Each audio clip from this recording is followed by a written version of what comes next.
Bonjour à tous ici, voilà c'est Tata Armelle, j'espère que vous allez bien. En tout cas moi j'ai la forme, j'ai la pêche ce matin et c'est pourquoi je me suis permis de venir vous faire ce petit post de 10 minutes pour encourager quelqu'un de vous. Ce matin j'étais dans mon groupe de lecture autour de la Bible, je pense que certains de vous, vous savez déjà un petit peu. Et ce matin, le Seigneur, encore dans sa fidélité, dans l'histoire de Moïse, l'histoire de Moïse, nous a encore montré combien de fois il était fidèle. Combien de fois il était fidèle. Combien de fois, quand tu marches avec le Seigneur en esprit, en vérité, il n'y a rien qui peut t'empêcher de marcher avec lui. C'est-à-dire que le Seigneur dit qu'il combat pour nous. La Bible dit que le Seigneur combat pour nous quand il a sorti le peuple d'Israël. Et qu'il a endurci le cœur de Pharaon pendant tout ce temps. On se rend compte combien de fois le Seigneur peut aussi jouer avec notre esprit, de la manière dont il peut jouer avec nous. Parce qu'en même temps, il endurcissait le cœur de Pharaon, en même temps, il montrait sa grande puissance encore. Et en même temps, il pouvait mélanger aussi le peuple d'Israël, parce qu'une fois qu'il les avait sortis de l'Égypte, ils ont commencé à se plaindre parce qu'ils se sont retrouvés du côté du désert, en face de la mer Rouge, où ils ne savaient pas quoi faire. Ils ont commencé à crier à Moïse en lui disant: tu nous as sortis de l'Égypte, on aurait préféré rester là-bas, même à être assujettis. Et dans ce livre, nous voyons combien de fois l'homme est ingrat de ce que Dieu peut faire dans la vie d'un homme. J'ai remarqué dans ce livre vraiment que nous avons médité aujourd'hui, parce que nous avons lu 2 chapitres, le chapitre 13 et le chapitre 14, de l'Exode, et nous voyons combien de fois le Seigneur est fidèle.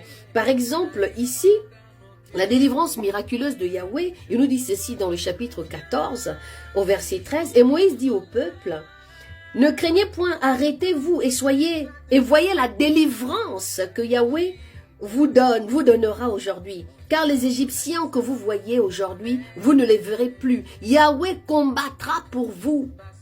Et vous resterez tranquille. Voilà ce que le Seigneur fait quand il marche avec des hommes et des femmes. Il combat pour nous. Mais il ne combat pas pour toi comme ça. Il combat parce que toi tu as décidé de marcher avec lui en esprit, en vérité. Il combat parce que tu as décidé de prendre ta vie et de lui confier. Est-ce que vous comprenez? Et nous voyons aussi dans le chapitre 12, n'est-ce pas ce que nous te disions en Égypte en disant: retire-toi de nous et que nous servions les Égyptiens, car nous aimons mieux le servir que mourir au désert. Ça, c'est des hommes qui sont sortis d'Égypte. Ce sont ce peuple-là qui criait à Yahweh. Ce peuple-là qui avait crié à Yahweh pendant 400 ans. Et ce Dieu-là, dans sa fidélité, les a montré les 10 plaies. Les 10 plaies, il a envoyé des grenouilles, il a envoyé des sauterelles, il a envoyé des poux. Et les petits sorciers de l'Égypte reproduisaient aussi un petit peu certaines choses. Mais il y a des choses qu'ils ne pouvaient pas reproduire. Quand Yahweh a demandé à Moïse de frapper le sol avec son bâton et que quand la poussière allait monter, ça allait devenir des poux. Les petits sorciers de l'Égypte aussi ont voulu faire ça. Sauf que ils n'ont pas pu. Et Dieu et les Égyptiens, les petits sorciers des Égyptiens là, ils ont dit: ah, ça c'est la main de Dieu. Ils ont compris que c'était la main de Dieu. Parce qu'ils pouvaient aussi prendre le bâton, le poser par terre, devenir un serpent. Oh là là mon ami, je te demande d'aller lire la Bible. Je te demande d'aller te connecter à cette lecture-là pour que toi aussi, tu aies la révélation de Dieu et que tu aies confiance en lui. Oh oui, j'ai ce feu que j'ai envie de te transmettre. J'ai ce feu que le Seigneur m'a donné depuis ce matin, de pouvoir te transmettre à toi aussi, pour te dire que Jésus est réel. Yahweh est vivant. Et ce peuple-là a commencé à crier. Et le Seigneur, qu'est-ce qu'il a fait? Oh là là là là, attends, je te ramène encore. Or, Yahweh avait dit à Moïse: pourquoi cries-tu vers moi? Parle aux enfants d'Israël et qu'ils marchent. Et toi, élève ta verge, étends ta main sur la mer et fends la mer. Et que les enfants d'Israël entrent au milieu de la mer sec. Et quant à moi, voici, je vais endurcir le cœur des Égyptiens afin qu'ils entrent après eux.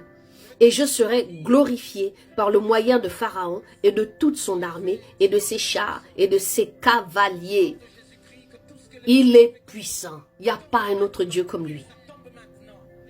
C'est sa gloire. C'est sa gloire. Le 10 ici, là, le chiffre 10 ici qu'il a fait, c'est la puissance de Dieu, c'est la toute-puissance et c'est la main de Dieu. Qu'est-ce que Dieu ne peut pas faire quand on l'aime? Qu'est-ce que Dieu ne peut pas faire si toi tu marches vraiment avec lui? Je suis tellement contente. J'ai envie de faire mon malin là. J'ai envie de vous dire waouh, waouh, waouh, waouh. J'ai envie de vous faire mon malin. Et je suis contente par rapport à cette mission et ce fardeau que Dieu a mis dans mon cœur de pouvoir lire la Bible. Je ne te demande pas autre chose. Je te demande juste de prendre le temps maintenant de lire la Bible, d'aller te délivrer. Je suis contente parce que je dis waouh Seigneur, le Seigneur me fait comprendre que je marche avec lui. C'est un bonheur. C'est un bonheur que l'Esprit de Dieu me convainc aujourd'hui que je suis enfant de Dieu. C'est pourquoi je me permets de faire cette vidéo pour te motiver. Je me permets de faire cette vidéo pour te parler, pour te dire, arrête de pleurer. Si vraiment tu marches avec le Seigneur, il combat pour toi. Je ne parle pas ici de quelqu'un qui est assis sur sa chaise en train de manger, et qui est assis sur son canapé en train de manger des chips et qui se dit, Dieu va accomplir pour moi. Tu dois te lever. Tu dois te lever. Tu dois toi aussi faire ta part pour que Dieu aussi t'ouvre les portes qui sont nécessaires et qu'il puisse combattre pour toi. Et par la suite, qu'est-ce qui s'est passé? Il a tué tout le monde. Tout le monde est mort. Les Égyptiens, ses cavaliers, tout le monde est mort à la fin. Parce que il le voulait. À la fin, c'était pour montrer à ce peuple-là qu'il était le Dieu tout-puissant. Et qu'il n'y avait rien du tout. Quand on vient sur le verset 31 du chapitre 14, Israël vit donc la grande puissance que Yahweh avait déployée contre les Égyptiens. Et le peuple craignit Yahweh. Ils crurent en Yahweh et en Moïse son serviteur. Alléluia. Qu'est-ce que vous voulez me dire ici?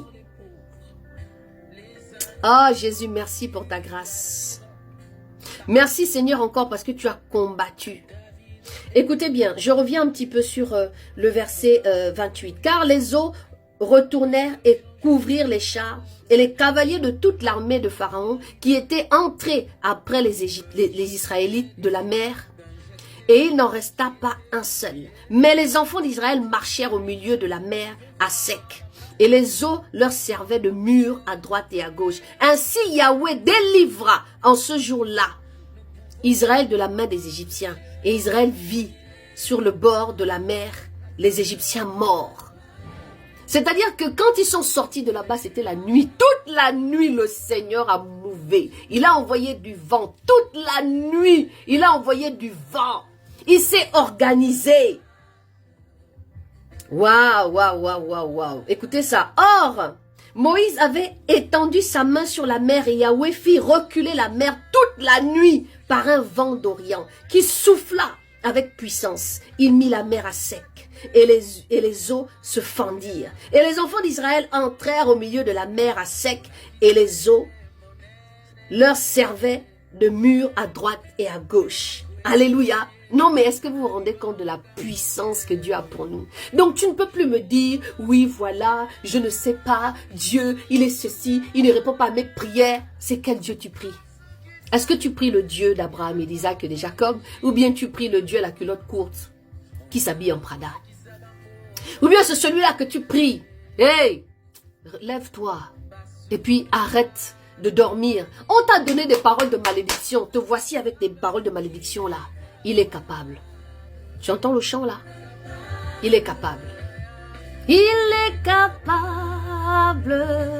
de tout. Il est capable. Il est capable. Il est capable si tu crois. Crois et tu verras la gloire de Dieu. On t'a donné des paroles de malédiction, voilà, tu es resté avec ça. On t'a fléché, tu es resté avec tes flèches sur toi. Tu n'es même pas capable de les enlever. Et tu te dis disciple de Jésus. Tu te dis chrétienne. C'est que tu n'es pas encore chrétienne. Il y a encore quelque chose que tu as oublié. Je suis heureuse quand je vois quelqu'un qui vient juste dans mes lives le lundi, le mercredi, le jeudi et le vendredi, qui vient seulement 2 jours et qui commence à aller lire la Bible et qui commence à aimer la lecture. Ça s'appelle la transformation. C'est pourquoi je fais des lives de transformation le samedi. C'est pourquoi le lundi, le mercredi, le jeudi et le vendredi, je suis en live sur Facebook pour partager l'amour de cette parole. Et si toi aussi tu es intéressé, n'hésite pas. Mais écoute, si vraiment tu pries Jésus, déclare, plus personne ne peut te juger. Parce que Dieu, il combat pour toi.